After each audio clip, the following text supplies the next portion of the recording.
Et si la vraie justice ne venait jamais des puissants, mais de ceux qui osent reconnaître leur propre complicité? Aujourd'hui, le monde entier a les yeux rivés sur un moment sans précédent. Sur la scène d'une cérémonie solennelle, le Premier ministre de la Jamaïque s'adresse à une audience internationale, brisant le silence d'années d'injustice partagée.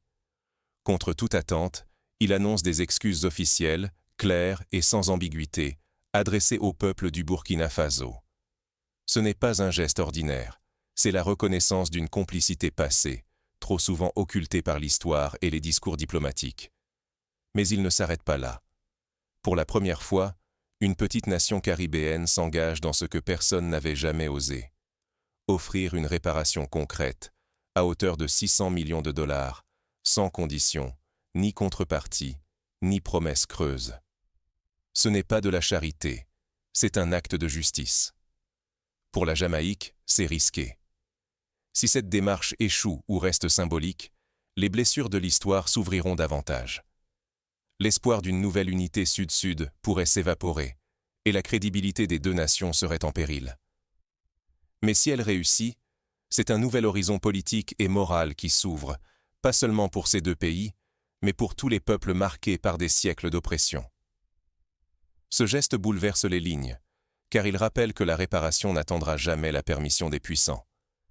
Elle commence là où l'on ose regarder la vérité en face et agir sans attendre. Mais comment une telle décision a-t-elle vu le jour? Pour comprendre la force de cet acte, il faut revenir sur l'histoire partagée et longtemps tue entre la Jamaïque et le Burkina Faso. Pourquoi la Jamaïque et tant d'autres nations sont-elles restées silencieuses aussi longtemps face aux souffrances de l'Afrique?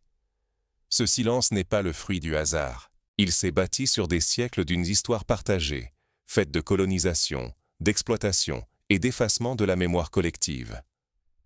La Jamaïque et le Burkina Faso, bien que séparés par l'océan, portent les mêmes cicatrices laissées par des empires avides et des puissances extérieures, venus briser leur société et puiser dans leurs richesses sans remords. Ce que l'on a appelé « modernité » s'est souvent traduit, pour nos peuples, par la dépossession. Des terres arrachées, des ressources extraites, des cultures écrasées et la dignité piétinée. Les sociétés africaines et leurs descendances à travers le monde ont vu leur avenir confisqué, non seulement par les colonisateurs d'hier, mais aussi par le silence complice de ceux qui ont accepté un ordre mondial injuste, tant qu'il leur profitait. Il est trop facile de pointer du doigt les anciens maîtres, sans s'interroger sur la complicité plus discrète, mais non moins réelle, de tous ceux qui ont bénéficié de cet équilibre inégal. Pendant trop longtemps, nous avons intériorisé la honte de nos humiliations. Nous avons transmis l'impuissance, génération après génération, en espérant qu'un jour, la justice viendrait d'ailleurs. Mais à force d'ignorer ces vérités, nous risquons de voir nos enfants porter non seulement les cicatrices du passé, mais aussi la charge de ne jamais l'avoir réparée. Refuser de regarder en face cette histoire, c'est se condamner à la répéter. C'est s'enfermer dans un cycle où l'injustice se transmet, où la dignité se perd, et où la honte devient héréditaire. Il y a un prix à payer pour chaque silence, chaque complicité, chaque occasion manquée de faire front ensemble. Et ce prix, c'est notre avenir commun qui le paie. Mais le passé, aussi lourd soit-il, n'a pas le dernier mot.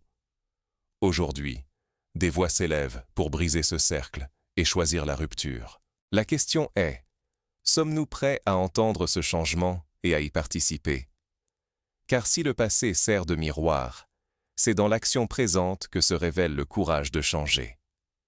Découvrons ensemble ce qui distingue ce moment de tous les précédents. Et si la solidarité ne se prouvait pas dans les discours, mais dans des actes risqués que beaucoup considèrent comme trop? La Jamaïque regarde enfin son propre silence en face. Pendant trop longtemps, elle a profité, même passivement, d'un système injuste, se contentant de paroles creuses et de promesses non tenues. Aujourd'hui, ce choix n'est plus possible. La Jamaïque décide d'agir, de briser la routine des excuses sans lendemain. C'est un engagement inédit. 600 millions de dollars, sans condition, mis sur la table pour le Burkina Faso. Ce geste ne se cache pas derrière le vocabulaire de l'aide internationale, ni les clauses secrètes dictées par les donateurs.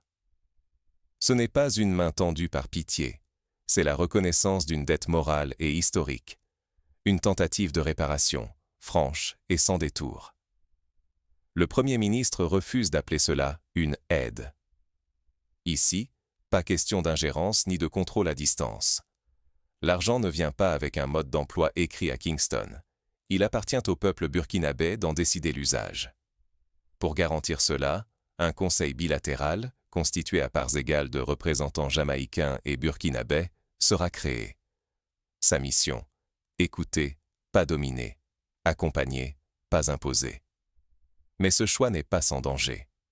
La Jamaïque prend un risque immense.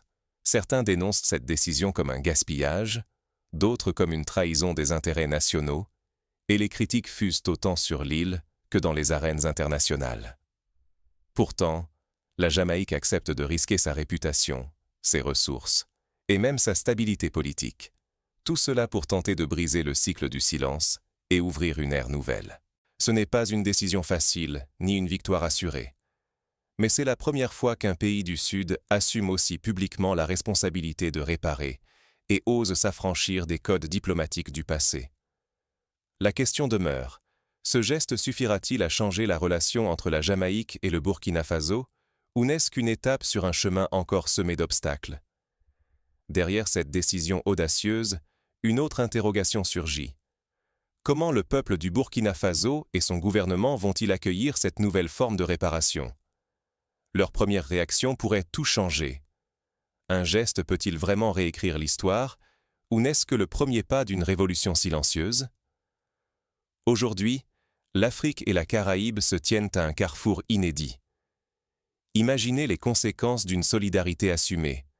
Des fonds sans condition pour l'éducation, la santé, l'agriculture, mais aussi la technologie. Pas une simple promesse, mais une transformation potentielle du quotidien, là où chaque enfant pourrait apprendre, chaque famille pourrait se soigner, chaque village pourrait cultiver sa terre et inventer l'avenir. Pour la jeunesse, c'est une rupture profonde. Apprendre leur vraie histoire, non comme un héritage de blessures, mais comme une force pour bâtir avec fierté.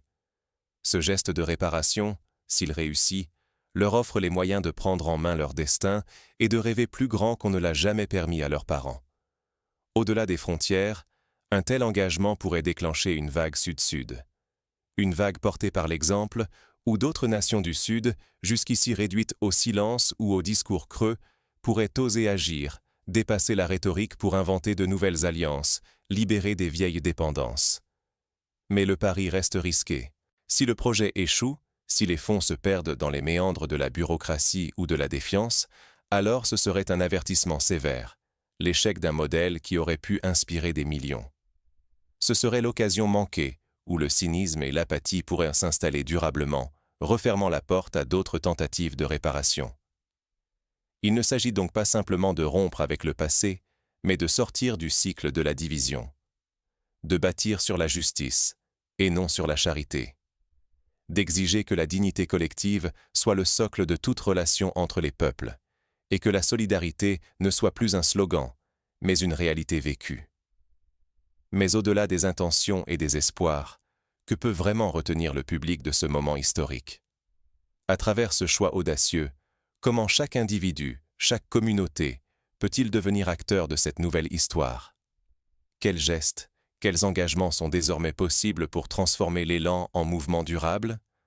Et si la vraie réparation commençait dans nos propres actions, nos communautés, nos voix?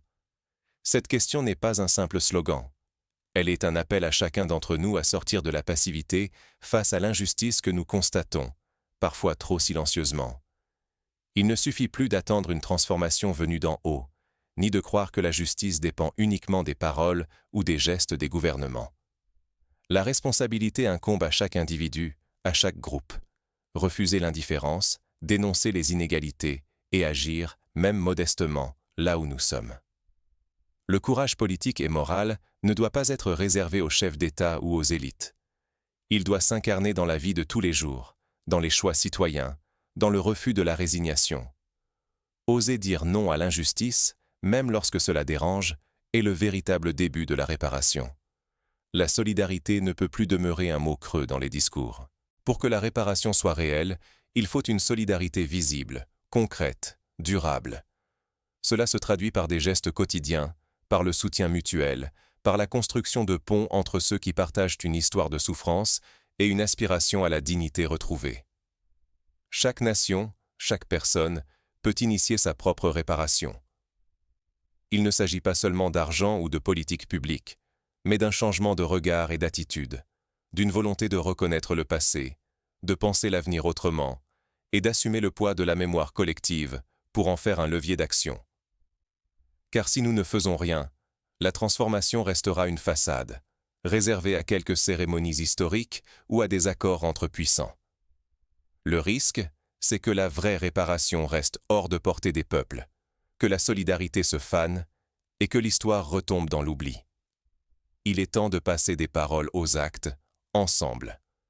Mais concrètement, à quoi ressemble une réparation qui transforme vraiment la vie des peuples? Découvrons les premiers effets et les défis qui attendent cette nouvelle alliance.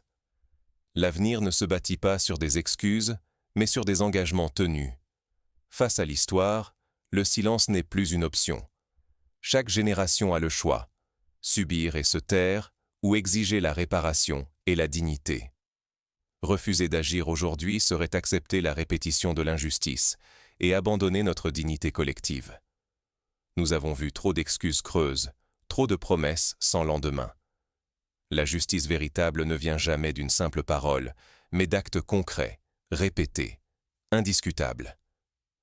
Le peuple du Burkina Faso nous rappelle que la justice n'est pas un don des puissants, mais un droit qui se revendique, s'arrache, s'impose. Il ne s'agit pas seulement d'adresser le passé, mais de refuser qu'il dicte notre avenir. Soutenir des réparations sincères, c'est refuser la charité humiliante, c'est briser le cycle des dépendances humiliantes, c'est choisir une voie de solidarité authentique et d'alliances égalitaires, où personne ne doit s'excuser à genoux pour exister dignement. Aujourd'hui, la proposition de la Jamaïque n'est pas une fin, mais un début. Un appel à ne plus tolérer ni le silence, ni les faux-semblants. Ne rien faire, c'est laisser l'injustice prospérer, c'est abandonner à d'autres le récit de notre histoire. Il est temps de transformer la colère en action, la mémoire en projet collectif et la douleur en force politique. Soutenir les initiatives authentiques, c'est honorer ceux qui ont résisté, c'est préparer un avenir qui ne s'écrira plus contre nous, mais par nous. Restez mobilisés, refusez le silence, et engagez-vous concrètement pour que la justice ne soit plus un rêve lointain, mais une réalité partagée.